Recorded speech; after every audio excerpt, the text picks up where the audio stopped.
4월 첫 주가 됐습니다. 2022년이 엊그제 시작이 되는 것 같지만 벌써 3개월이 지나고 4월에 첫 주일문이 열렸습니다. 이 한 달 동안도 은혜 안에 강건하시기를 바랍니다. 선대하신 일에 주께서 복을 주시기를 바랍니다. 예배 가운데도 큰 은혜 있으시기를 바랍니다. 임종소라는 분이 계시는데요. 이분이 75세이 된 2019년도에 보디빌딩 대회에서 2위를 했다고 합니다. 이분은 여자분이십니다. 그 보디빌딩 아실지 모르겠어요. 텔레비전에 보면 옷을 벗고 팬티만 입고 남자들이 이렇게 근육 자랑하잖아요. 근데 이분은 할머니 여자분인데 나이가 몇 살이라고 그랬어요 제가? 75세. 잘 듣고 계셨군요.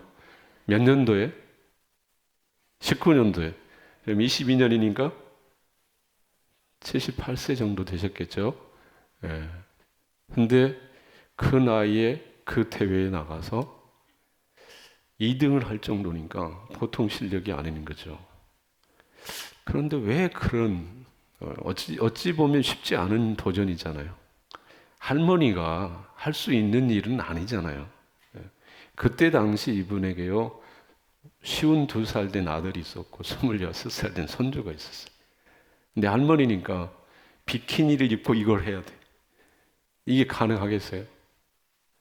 웬만한 그 성격의 소유자라면 안 나가죠. 못하죠. 근데 이 일을 하게 된 계기가 있었는데요. 이분에게 허리 협착증이 찾아왔다고 그럽니다. 오른쪽 다리를 쓸 수가 없었대요. 치료를 해도 회복이 더딜 거다, 잘 안 될 거다 그러지 않겠습니까? 나이가 이미 많이 드셨는데. 그러던 상황 속에 우연히 헬스장 앞을 지나가게 되었는데 이런 글귀가 눈에 들어왔습니다. 맞춤운동, 재활운동. 맞춤운동, 재활운동. 그게 눈에 꽂혔어요. 그래서 들어갔어요. 관장을 만났어요. PT를 했다고 합니다. 이 PT란 말이 제가 정확하게 일을 했는지는 모르겠는데 퍼스널 트레이닝 이런 뜻인지는 모르겠어요. PT를 권유받고 한 달 동안 했더니 자기도 모르는 사이에 허리 협착증이 사라졌어요. 일주일에 3번씩 꼭 체육관에 달려가서 PT를 했습니다. 그리고 3달이 지날 무렵 관장이 조언을 하나 하는데 보디빌딩을 한번 해보시지 않으시겠습니까? 제안을 했어요. 거절을 했습니다. 이 나이에 무슨 보디빌딩입니까? 그런데 관장이 계속해서 하는 말이 이런 근육질 몸매를 가지신 분이 드뭅니다. 없습니다. 한번 도전해 보시죠. 이분은 도전을 즐기시는 분이었다고 그럽니다. 그래서 그 제안을 받았어요. 그리고 열심히 했습니다. 75세에 보디빌더가 됐습니다. 건강한 인생을 살아가고 계신다고 합니다. 저는 이분의 이야기를 이렇게 적용해 보았습니다. 한 가지 일에 집중하며 따라가면 어떤 결과든지 얻게 된다라고 하는 사실입니다. 사람은 저마다 좋아하는 것들이 있습니다. 음악을 좋아하시는 분들이 있어요. 음악을 열심히 따라가다 보면 뮤지션이 되는 거죠. 음악가가 되는 것이죠. 미술을 좋아하는 사람이 있습니다. 열심히 그림을 그리다 보면 화가가 될 수 있습니다. 음식을 좋아하는 사람이 있어요. 음식 만드는 것을 열심히 하다 보면 요리사가 될 수 있습니다. 운동을 좋아하다 보면, 운동을 열심히 따라가다 보면 운동의 전문가가 될 수 있다라고 하는 사실입니다. 오늘 이브 예배를 드리신 여러분은 무엇을 따라가고 계십니까? 무엇을 따라가기를 원하십니까? 여러 해 전에 한 집사님이 들려주신 얘기입니다. 어떻게 권사님 만나셨습니까? 그 집사님 하시는 말씀이 첫눈에 뿅 가가지고 한없이 따라가 버렸습니다. 그랬더니 아내가 됐습니다. 제 아내가 됐습니다.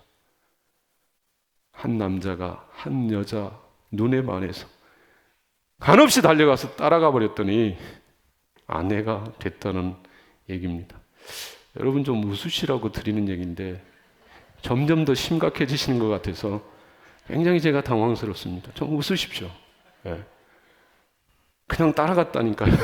따라오란 말 하지 않았는데 따라갔어요. 그랬더니 그분이 아내가 됐다는 것이죠. 세상에서 우리를 향하여 손짓하는 것들이 많습니다. 돈이 손짓하고 즐거움이 손짓하고 인기가, 명예가, 권세가 손짓합니다. 사람들은 그것을 따라갑니다. 열심히 따라갑니다. 그것 따라잡으면 뭔가 있겠지 생각합니다. 근데 정말 오늘 저와 여러분이 따라가야 될 존재, 대상이 있다면 여러분 그것이 뭡니까? 오늘 본문의 말씀은 예수님이 갈릴리 해변을 걸어가시다가 베드로와 안드레가 바다에 그물 던지며 고기 잡는 모습을 보셨습니다. 그들에게 가까이 다가가신 주님이 이렇게 말씀하셨습니다. 나를 따라오너라. 내가 너희로 사람을 낚는 어부 되게 하겠다 하십니다. 두 형제는 즉시 그물을 버리고 예수님을 따라갑니다. 그곳에서 조금 더 가시다가 다른 두 형제 야고보와 요한을 만나게 됩니다. 그들은 아버지와 더불어 배에서 그물을 깁고 있었습니다. 그들도 부르십니다. 그럴 때 그 두 형제 역시 배와 아버지를 버려두고 예수를 따라갑니다.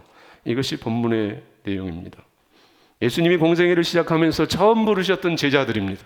베드로, 야고보, 안드레, 요한, 이 네 제자를 예수님이 부르셨는데 이들은 예수 그리스도의 부르심 앞에서 주저하지 않습니다. 머뭇머뭇하지 않습니다. 다음에 따라가겠다 얘기하지 않습니다. 즉시로 순종하여 따라갑니다. 좀 이상하지 않습니까? 예수님이 고기 잡는 현장에 와서 나를 따라오라고 하는데 주저하지 않아요. 즉시 배와 그물을 버리고 따라가요. 이게 가능한 일입니까? 여러분에게 누군가가 낯선 사람이 찾아와서 나를 따라오너라 이렇게 명령한다면, 요청한다면 여러분은 그 낯선 사람이 던지는 그 요청 받고 따라가시겠어요? 쉬운 일이 아니죠. 다른 사람은 몰라도 베드로의 상황을 보면은요, 베드로는 성경에 그의 장모의 사건이 기록되어 있습니다. 장모님이 있다는 뜻은 아내가 있다는 뜻이죠. 그리고 아내가 있으면 자녀가 있을 확률도 높아집니다. 지금 그런 상황에 부양가족이 있는 사람 베드로입니다. 그런데 평생 고기 잡던 어부의 삶을 순식간에 뒤로하고 예수님을 따라간다. 그러면 부양가족은 뭘 해서 먹고 살죠?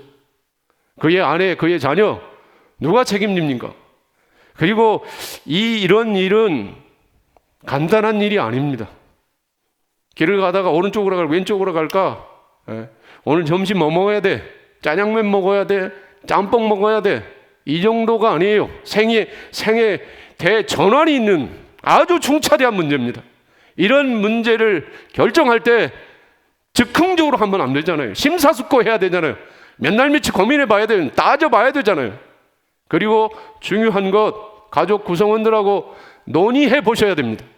적어도 아내하고는 이런 상의는 해야 되는 거 아니겠어요? 만약에 우리 중에 남편이 집에 갔다가 이런 결정하고 들어와서 아내에게 통보만 한다면 그런 남편을 향하여 뭐라 그럽니까? 강 큰 남자라 하겠죠. 나한테 상의 한마디도 없이 어떻게 그런 결정을 합니까? 한마디 상의는 해야지. 그럴 수 있습니다. 그런데 오늘 말씀에 보면 베드로가 그의 아내에게 가서 상의했다는 얘기 없고 예수님에게 좀 미뤄달라, 나중에 따르겠다 이런 얘기도 없습니다. 즉시 곧 그들은 부르심에 순종하여 따라갔습니다. 이게 아닌데. 직업을 바꾸는 일은 삶의 궤도를 수정하는 일이라는 뜻입니다. 평생 갈릴리 바다에서 배와 함께 살아온 이들입니다. 저들에게 배는, 저들에게 그물은 생계수단이었지만 삶의 소중한 도구였어요. 배가 있어야 됩니다. 그물이 있어야 됩니다. 그걸 어떻게 버려요? 여러분의 손때 묻은 어떻게 보면 시시한 물건이라 할지라도 내 곁에 내 손때가 내 땀이 묻어 있다라고 하는 사실 때문에 귀한 것이 되잖아요. 함부로 못 버리잖아요. 그런데 배를 버려요? 아버지를 뒤로 해요? 어려운 일입니다. 해서는 안 되는 일처럼 보일 수도 있습니다. 그런데 이들은 아랑곳하지 않고 나를 따라오너라고 말씀하시는 주님의 그 명령에 순종하여 예수를 즉시로 따라갔습니다. 어떻게 이들은 예수를 따를 수 있었는가? 뒤도 돌아보지 않고 달려갈 수 있었던가? 그 비결이 뭘까? 두 가지를 생각해 볼 수 있습니다. 먼저는 예수님의 신적 권위를 얘기할 수 있습니다. 예수님은 사람의 몸을 입고 이 땅에 오셨습니다. 그러나 그분은 하나님이십니다. 인성을 가지신 분이기도 하지만 그분은 하나님이시라고 하는 사실입니다. 이 하나님이라고 하는 사실을 예수님은 공생애를 살아가시는 동안에 가끔 드러내시는 경우들이 있었습니다. 수많은 병자들을 치유하셨어요. 인간 의사가 치유할 수 없는 수많은 병자들을 치유하신 분, 그분은 예수 그리스도셨습니다. 문둥병자를 고치셨어요. 안진뱅이를 일으키셨어요. 메시아 되심에, 하나님 되심에 분명한 증거였다라는 사실입니다. 뿐만 아니라 바람과 바다도 잔잔하게 하셨어요. 한마디 말씀만 하셨어요. 이사와 기적을 행하시기도 하셨어요. 보리떡 5개, 물고기 2마리 5천의 사람의 배를 가득히 채우셨어요. 배부르게 먹이셨어요. 물을 변하여 포도주 되게 하시고 죽은 자도 무덤에 묻혀 썩은 냄새 진동하는 죽은 이도 살리시는 분, 그분이 예수셨습니다. 신성이 있으셨어요. 그 신성 앞에, 신적 권위 앞에 아니요, 이렇게 하기가 어렵더라는 사실입니다. 여러분, 예수님이 겟세마네 동산에서 체포되실 그 상황 여러분 아시죠? 유대 경비병, 성전 경비병, 로마 군병들이 창검을 들고 겟세마네 동산으로 달려갔어요. 가룟 유다를 앞세우고 달려갔어요. 그럴 때 예수님이 그들 앞을 가로막으셨습니다. 누구를 찾느냐? 나사렛 예수다. 그럴 때 예수님이 내가 그니라. 내가 너희들이 찾는 나사렛 예수다. 물러서지 않으셨어요. 숨지 않으셨어요. 아주 당당하게 내가 그니라. 그렇게 말씀하셨습니다. 그럴 때 일어난 반응이 요한복음 18장 6절에 이렇게 소개하고 있습니다. 예수께서 그들에게 내가 그니라 하실 때에 그들이 물러가서 땅에 엎드러지는지라. 여러분 같이 한번 보실까요? 자, 다시 한번. 자, 보여주세요. 같이 보겠습니다. 예수께서 그들에게 내가 그니라 하실 때 그들이 물러가서 땅에 엎드러지는지라. 제가 처음 드리는 말씀은 아닌데요. 여러분 이 상황을 생각해 보세요. 예수님을 잡으러 온 저들에게는 칼이 있어요. 창이 있어요. 횃불이 있어요. 뭉치가 있어요. 예수님과 제자들 손에는 아무것도 없습니다. 빈손입니다. 그런데 예수님이 내가 그니라 이 한마디 말씀하셨는데 땅바닥에 엎드러져 버렸어요. 뭘 말씀합니까? 예수님의 말씀에 저들이 두려움을 느낄 만한 신적 권위가, 위험이 담겨져 있었다라는 사실입니다. 제 입에 하나님이 그런 권위를, 그런 권세를 주면 여러분도 제 말을 들으면서 부들부들 떨 거래요. 어찌합니까? 네. 근데 예수님에게 그런 권위가 있어. 그런 권위로 나를 따라오너라. 나를 따라오너라. 거부할 수가 없는 것이죠. 안 됩니다, 주님. 못 갑니다, 주님. 따를 수 없습니다. 당신이 누군데 왜 따르라 말아 합니까? 그렇게 못한다는 거예요. 하나님이시기 때문에. 두 번째, 제자들이 예수님의 부르심에 순종하여 따를 수밖에 없었던 이유는 예수님이 왕이시요 주인이시기 때문에 그렇습니다. 왕이요 주인이시기 때문에. 여러분, 왕의 명령은 어명이라고 그러잖아요. 그 어명을, 왕명을 거역할 백성은 어디에도 없어요. 어명이 하면 끝나는 거예요. 오늘날에도 국가에서 백성을 소환하면 가야 됩니다. 오늘 우리는 국방의 의무가 있어요. 대한민국 남자 20세 이상 남자는 국방의 의무가 있어요. 나라가 부르면 군대에 가야 됩니다. 징집영장 날라오면 가야 됩니다. 못 갑니다. 바빠서 못 갑니다. 아파서 못 갑니다. 가서 얘기해야 돼요. 법원에서 법정에 출두하라는 명령이 떨어지면 국민대사는 반드시 가야 돼요. 핑계에 갈 수 없어요. 예수님은 주인이세요. 왕이세요. 그 사실이 마태복음 21장에 보면 이렇게 소개되어 있어요. 다음 주가 종료주일이에요. 예수님이 나귀를 타고 예루살렘에 입성하실 때 수많은 무리들이 겉옷을 벗습니다. 종려가지를 꺾습니다. 그리고 호산나 외쳤습니다. 종료주일입니다. 그때 예수님이 예루살렘에 입성하실 때 나귀를 타셨어요. 나귀의 새끼를 타셨어요. 그 나귀 새끼 누구의 것이었습니까? 예수님이 두 제자를 앞서 보내시면서 이르시기를 맞은편 마을로 가보거라. 그러면 나귀와 어린 나귀가 매여 있는 것을 보게 될 것이다. 내게로 끌고 오라. 누가 뭐라고 하면 주께서 쓰시겠다고 하라. 마태복음 21장 3절 말씀. 마태복음 21장 3절 말씀. 같이 한번 보겠습니다. 만일 누가 무슨 말을 하거든 주가 쓰시겠다 하라. 그리하면 즉시 보내리라 하시니, 주가 쓰시겠다 하라. 나귀의 주인이 있는데 예수님이 나귀 키운 거 아니에요. 예수님이 거기에 나귀 메어놓지 않았어요. 주인이 따로 있었어요. 그런데 예수님은 내가 탈 것이다, 내가 쓸 것이다, 풀어 가져오라고 하셨어요. 다시 얘기하면 예수님이 이 나귀의 원주인이라는 뜻입니다. 온 세상의 주인, 그분은 예수 그리스도십니다. 주인이 부르는 거예요. 주인이 쓰겠다는 거예요. 그러면 어떤 종이 안 됩니다 할 수 있습니까?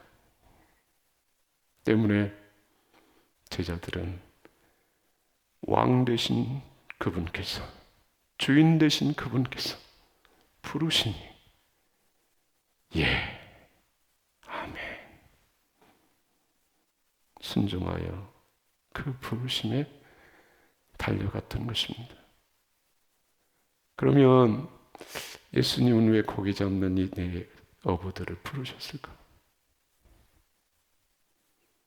이 갈릴리 바다에서 고기를 잡으며 살아가는 어찌 보면 평범한 사람들, 그들을 왜 부르실까? 나를 따라오라 말씀하실까?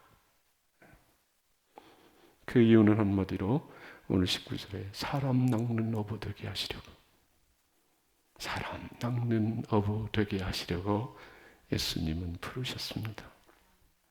네, 우리는 가끔 오해하는 경향이 있습니다. 예수님의 부르심을 받고 예수님을 섬기는 그 길, 이제 예수님의 제자로 부름을 받고 예수님을 따라간다는 그 삶을 고통의 삶이요, 고난의 삶이요, 가난한 삶으로 오해하는 경향들이 있습니다. 여러분, 주님을 따르면 다 가난하게 살아야 됩니까? 주님을 따르면 다 고난 속에, 아픔 속에 살아야 되는 것입니까? 그렇지 않습니다. 주님이 이 땅에 오신 이유를 여러 가지로 말씀을 하셨어요. 인자가 온 것은 섬김을 받으려 함이 아니라 섬기려 하고 자기 목숨을 많은 사람의 대속물로 주려 함이라. 오신 이유를 스스로 그렇게 말씀하신 거예요. 섬김 받으려 오시지 않았다는 거죠. 죄인된 인간의 죄값을 치르시게 오셨다, 그렇게 말씀하셨어요. 이 땅에 오신 이유예요. 뿐만 아니라 예수님은 이렇게도 말씀하셨어요. 내가 온 것은 양으로 생명을 얻게 하고 더 풍성한 생명을 얻게 하려 함이라. 여러분, 풍성한 생명이요, 가난한 생명이 아니에요. 쪼들린 생명이 아니에요. 풍성한 생명이에요. 그런데 예수님의 부르심을 받고 예수 따르는 삶은 가난이라고 생각해요. 청빈이 그리스도인의 미덕인 것처럼 생각하시는 분들이 있어요. 만약에 청빈이 그리스도인의 표상이어야 된다면 미국은 어떻게 설명을 하실래요? 세계 최강의 나라, 가장 부유한 나라, 미국, 그 나라는 청교도들의 신앙에 세워진 나라 아닙니까? 많은 사람들이 그리스도를 알고 하나님을 믿는 나라 아닙니까? 그런데 부자로 살고 있어요. 청빈이 미덕이라면 가난하게 살아야 되잖아요. 복음이 들어간 나라들을 살펴보면 가난한 나라가 아닙니다. 부유한 나라가 많습니다. 우리나라는 정말 가난한 나라였어요. 헐벗고 굶주린 나라였어요. 그런데 하나님께서 당신의 종들을 이 나라에 보내주셨어요. 복음을 받아들였어요. 복음이 흥황하는 나라가 됐어요. 그리고 부유한 나라가 됐어요. 주님을 따르는 길이 결코 청빈, 가난이 아닙니다. 예수님이 이 땅에 오셔서 수많은 대적들에게 수많은 공격을 당하셨어요. 그런데 예수님의 별명을 이렇게 얘기하고 있어요. 마태복음 11장 19절에 인자는 와서 먹고 마시며 말하기를 보라 먹기를 탐하고 포도주를 즐기는 사람이요 세리와 죄인의 친구로다. 예수님이 굶주리며 사셨다면 이런 얘기를 들어야 할 이유가 전혀 없죠. 그런데 예수 그리스도 그분은 먹기를 탐하고 잘 드셨다는 얘기죠. 포도주를 즐기시고 한 부분을 전체인 것처럼 일반화하는 일은 잘못된 거라는 거죠. 예수 따르면 고생길입니다. 예수님 부름받아 걸어가는 길은 눈물의 길입니다. 가난하게 살아야 되는 길입니다. 천만의 만만의 말씀입니다. 그 길은 영광의 길인 줄로 믿습니다. 그 길은 부유한 길인 줄로 믿습니다. 안 그러시다고요? 부유한 길이에요. 부유한 길. 어부로 살던 가난한 사람들, 베드로, 안드레, 야고보, 요한, 갈릴리 가난한 동네, 누구 하나 주목하지 않은 그 변방에 살던 이들, 예수님이 부르셔서 예수님을 따라갈 때 가난하게 살았어요? 그렇지 않아요. 행복하게 살았어요. 넉넉하게 살았어요. 그의 가족들도 다 주님이 책임져 주셨어요. 주님을 따르는 그 길, 부름받아 달려가는 길은 감사의 길입니다. 축복의 길입니다. 아프리카에서 37년째 사역하고 계시는 김종양 박상문 선교사님에 대한 기사가 신문에 소개되어 있는 것을 보았습니다. 아프리카에서 37년을 살았어요. 근데 이분들이 아프리카에서 37년 선교사로 살아가게 된 계기가 있었습니다. 남편 김종양 선교사님은 76년에 독일 산업연수생으로 선발돼서 독일에 갔다고 합니다. 그때까지 하나님 몰랐어요. 하나님 안 믿었어요. 독일에 가서 파독 간호사들 그들로부터 복음을 전해 들었어요. 하나님의 사람이 됐어요. 복음을 듣게 됐을 때 마음속에 일어나는 감격이요, 기쁨이요. 신학교에 갔어. 독일에 있는 베르아 신학교, 영국 웨일즈 신학교를 졸업했어요. 그리고 85년 기독교 대한 하나님의 성회 세계 선교회와 한국 병원 선교회 독일 지부 파송으로 말라위로 출국하게 됩니다. 말라위, 아프리카에 있는 나라입니다. 그곳에서 처음 100일 동안 지독한 고난을 체험해야 했다고 합니다. 여러분, 아프리카 우리 교회에서도 루안다, 케냐 지원을 해서 그 선교리 다녀보면 마사이족 사는 사람들, 부족 사람들, 소똥으로 된 집에 살잖아요. 한국에 살던 사람이 그런 곳에 들어가서 하루 정도 체험하는 정도의 삶을 살아갈 수 있겠지만 매일을 살아야 된다. 이거는 쉽지 않고, 아니 불가능한 일이에요. 근데 이분이 말라위에 갔는데 후원단체에서 선교비를 보내주기로 했는데 매월 500불 정도 보내주기로 했는데 돈이 안 와요. 기거할 곳이 없어요. 원주민이 살던 집으로 들어갔어요. 더부살이를 시작한 거예요. 자는데 도마뱀이 얼굴에 떨어져요. 잠잘 수 있겠습니까? 거기도 사람 사는 곳이기 때문에 모기도 그렇게 많았다고 그래요. 비자갱신도 못해서 쫓겨날 그런 상황. 근데 100일 후에 이 문제가 해결이 됐는데 후원금을 보냈는데 사서한 번호가 잘못됐어. 2836인데 2863으로 보낸 거예요. 근데 그게 나중에 수정이 됐어요. 해결이 됐습니다. 그래서 말라위 땅에 살아가요. 한국에 있는 아내와 아들을 불렀습니다. 이렇게 하고 불렀다고 합니다. 스위스 알프스보다 더 멋진 아프리카의 알프스 말라위. 여러분, 아프리카 나라가 알프스보다 더 좋은 알프스? 이렇게 되겠습니까?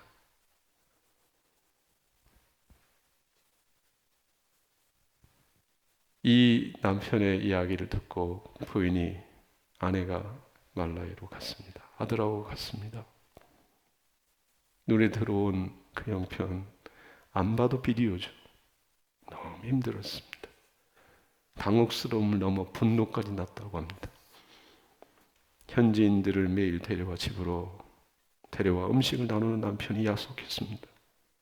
그러다가 이 부인 박상원 선교사님에게 어려움이 찾아왔는데 말라리아와 황달을 동시에 앓으며 고열에 시달리게 되었다고 합니다. 그 밤에 평생에 한 번 주님의 음성이 들려왔습니다. 사랑하는 내 딸아, 네가 거듭나야 되겠다. 사랑하는 내 딸아, 네가 거듭나야 되겠다. 사랑하는 내 딸아, 네가 거듭나야 되겠다. 그날 이 주님의 음성 앞에 이 부인 선교사님은 눈물로 회개하며 밤을 지새웠다고 합니다. 그리고 밤이 지나 아침에 남편 의자에 앉히고 무릎을 꿇고 발밑에서 악한 아내를 용서해 달라 기도했습니다. 이 악한 아내를 용서해 달라고 의자 발 아래 무릎을 꿇고 기도했습니다. 그리고 그 땅에서 이제 헌신된 자로 부름받은 자로 37년을 헌신하며 사역했습니다. 말라위뿐만 아니라 남아공, 에스와티니, 모잠비크 학교를 세웁니다. 병원을 세웠습니다. 한국에서 온 리빙스턴이라고 하는 존귀한 별칭도 얻게 되었다고 합니다. 독일 연수생으로 산업연수생으로 선발이 돼서 연수하고 돌아오면 길이 열려요. 평안한 길이 열려요. 넉넉한 길이 열려요. 부유한 길이 열려요. 그런데 이분은 그 길을 따라가지 않았어요. 편안함을 따라가지 않았어요. 주를 따라갔어요. 부르심을 따라 달려갔어요. 아프리카로 달려갔어요. 그곳에 학교를 세웠어요. 그곳에 병원을 세웠어요. 수많은 아프리카 사람들과 더불어 먹고 마시며 함께 웃고 함께 울고 주의 나라를 세우는 놀라운 역사를 이루면서 살았어요. 그 삶이 행복하다고, 그 삶이 영광이었다고 이들은 고백하는 것입니다. 사랑하는 성도 여러분, 여러분 누구를 따라가고 계십니까? 남은 인생의 길 무엇을 따라가기를 원하십니까? 적어도 오늘 교회 안에 들어와셨다면 주를 따라가시는 여러분 되셔야 돼요. 주 따라가셔야 됩니다. 오늘 우리는 주님의 부르심을 받아 이 자리에 와 있는 거 아닙니까? 그러니 주를 따라가셔야 돼요. 세상 명예와 권세를 따라가는 것이 아니라 주 따라가는 사람들, 그들이 오늘 우리여야 된다는 사실입니다. 그럼에도 불구하고 교회 안에 들어왔는데 여전히 세상 부귀를 따라갑니다. 세상 편안함을 따라갑니다. 분노를 따라갑니다. 미움을 따라갑니다. 그 길은 가시지 마셔야 됩니다. 주님 가신 그 길을 따라가셔야 돼요. 주를 따라가셔야 돼요. 주를 따라간다는 것이 무엇이겠습니까? 주를 따라간다는 것은요, 주 위에 산다는 것입니다. 주 위에 사는 사람들, 주님의 부름을 밟고 주 따라가는 사람들, 주 위에 사는 사람이에요. 고린도전서 10장 31절 말씀, 우리가 잘 아는 말씀입니다. 그런즉 너희가 먹든지 마시든지 무엇을 하든지 다 하나님의 영광을 위하여 하라. 이전까지는 우리는 나를 위해 살았어요. 내 영광, 내 자랑을 위하며 살았어요. 그러나 부름받은 이후에는 달라져야 된다는 것입니다. 주 위에 살아야 된다는 것입니다. 먹든지 마시든지 무엇을 하든지 다 주의 영광을 위하여. 구약 성경에 보면 다니엘의 세 친구들이 왕이 만든 신상에 절하지 않았다는 이유로 붙잡혀 왔습니다. 왕이 위협하고 협박했습니다. 절하라 그랬습니다. 절하지 않으면 불못불에 던져 죽이겠다고 했습니다. 그럴 때 이 세 친구 하는 말이, 왕이여, 우리는 왕이 만든 신상 앞에 절하지 않을 것입니다. 하나님이 우리를 건져주실 것입니다. 그리 아니하실지라도 우리가 불못불에 들어가 타 죽는 한이 있더라도 우리는 절하지 않을 것입니다. 주의 영광을 위해 그렇게 하겠다는 거예요. 코로나에 감염된 한 권사님과 통화를 하게 됐습니다. 여러분, 오미크론 바이러스에 감염이 되면 대부분 일반적으로 나타나는 증상 중에 하나가 목이 아파요. 목이 잠겨요. 살갗을 벗겨내는 것처럼 아프시다고 얘기하시는 분들도 있었습니다. 그 권사님도 역시 코로나 때문에 목이 잠겼어요. 목이 아팠대요. 그럼에도 불구하고 이 권사님 찬양의 40일 진행되고 있으니 찬양하기 시작했다고 합니다.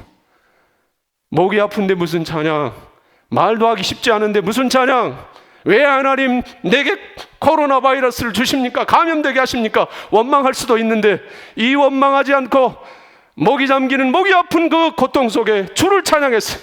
하나님을 찬양했어요. 권사님 하시는 고백입니다. 찬양으로 그 아픔을 넘길 수 있었습니다. 찬양할 때 기쁨을 주셨습니다. 감사합니다. 감사합니다. 내가 죽어 주의 영광이 된다면, 내가 낮아져 내가 비천하게 되어 주님의 영광을 받으신다면, 그 길을 기꺼이 가는 사람, 주 따르는 사람, 주를 따른다는 것은 내 영광을 포기하는 거예요. 내 자랑을 포기하는 거예요. 그러면 주께서 우리를 높이시는 거예요. 주를 따라가시는 여러분 되시기를 바랍니다. 두 번째, 주를 따라간다는 뜻은 주 뜻대로 산다는 것입니다. 주 뜻대로 사는 것, 주를 따르는 삶이에요. 주님의 뜻이 뭡니까? 2022년을 살아가는 저와 여러분을 향하신 주님의 뜻이 무엇입니까? 성경입니다. 성경이 주의 뜻입니다.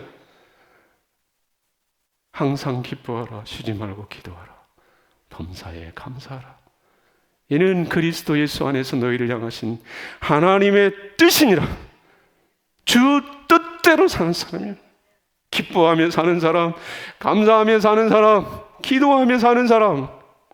요한복음 13장 34절입니다. 새 계명 너희에게 준다. 서로 사랑하라. 내가 너희를 사랑한 것처럼 너희도 서로 사랑하라. 너희가 서로 사랑하면 이로써 모든 사람이 너희가 내 제자인 줄 알리라. 사랑이 사랑. 우리를 향하신 주의 뜻이 뭐냐? 사랑입니다. 책 제목 가운데 가장 많이 등장하는 단어가 무엇이냐? 2018년도에 국립중앙도서관에서 조사를 했는데요, 책 제목 중에 가장 많이 들어가는 단어 1위 사랑, 2위 사람, 3위 우리, 4위 세상, 5위 행동, 1위가 사랑. 예수를 믿지 않건 믿지 않건 사람들이 갈급하고 갈망하는 하나의 단어, 한 가지 삶, 사랑. 주님은 사랑을 명하셨습니다. 주님을 따르는 사람은 사랑해야 됩니다. 공생의 당시 예수님의 부름을 받고 믿음의 길을 걸어가는 성도들의 삶의 모습이 어떠했는지 역사적인 한 문헌은 이렇게 얘기하고 있습니다. 아리스테스라고 하는 사람이 로마 황제 하드리아누스에게 보낸 편지입니다. 이렇게 되어 있습니다. 이들은 서로 사랑합니다. 그리스도인들은 서로 사랑합니다. 모든 과부를 돕고 자신에게 해를 입힐 수도 있었던 자들의 고아된 자녀들도 돌봅니다. 만일 줄만한 무언가를 가지고 있기만 하면 이들은 아무것도 없는 자에게 값없이 줍니다. 나그네를 발견하면 이들은 집으로 데리고 옵니다. 마치 그 나그네가 진짜 형제라도 되듯이 행복해합니다. 이들은 자신을 통상적인 의미에서의 형제가 아니라 하나님 안에서 성령을 통해 얻은 형제라고 여깁니다. 그리스도인들은 사랑합니다. 저는 열람교회 성도들을 바라본 세상 사람들이 이렇게 고백했으면 좋겠습니다. 이들은 서로 사랑합니다. 열람교회 성도들은 서로 사랑합니다. 친형제들보다도 사랑합니다. 오늘 우리 교회는 새로운 일꾼을 세우는 일을 합니다. 누구를 뽑아야 될까요? 오늘 이한흥 장로님 기도하시면서 뽑아야 될 사람 아주 잘 기도해 주셨습니다.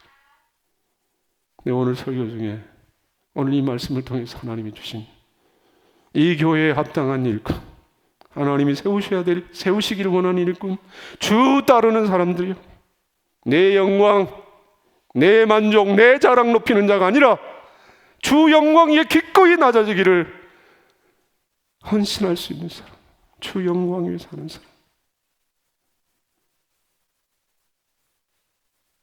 주님의 뜻이라고 하면 예, 아멘, 그렇게 하겠습니다.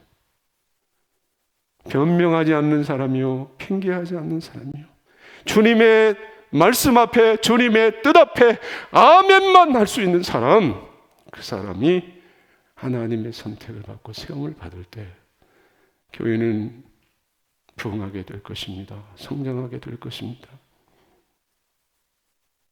우리 모두가, 저를 비롯한 우리 모두가 그런 분들이 될 수 있기를 바랍니다. 이 말씀에 내가 그런 사람입니다. 자신 있게 얘기할 수 있는 사람이 몇이나 되겠습니까? 다 부족합니다. 그러나 하는 것이 그런 사람 되게 해 주시기를 갈망하는 그 마음, 주님이 기뻐하실 줄로 믿습니다. 그 사람, 주를 따르는 사람, 주 영광 위에 사는 사람, 주 위에 내 생명도, 내 재물도, 내 시간도 아낌없이 드릴 수 있고 주 뜻 앞에 변명하지 않고 아멘만 할 수 있는 사람, 그런 우리 모두가 될 수 있기를 주님의 이름으로 축복합니다.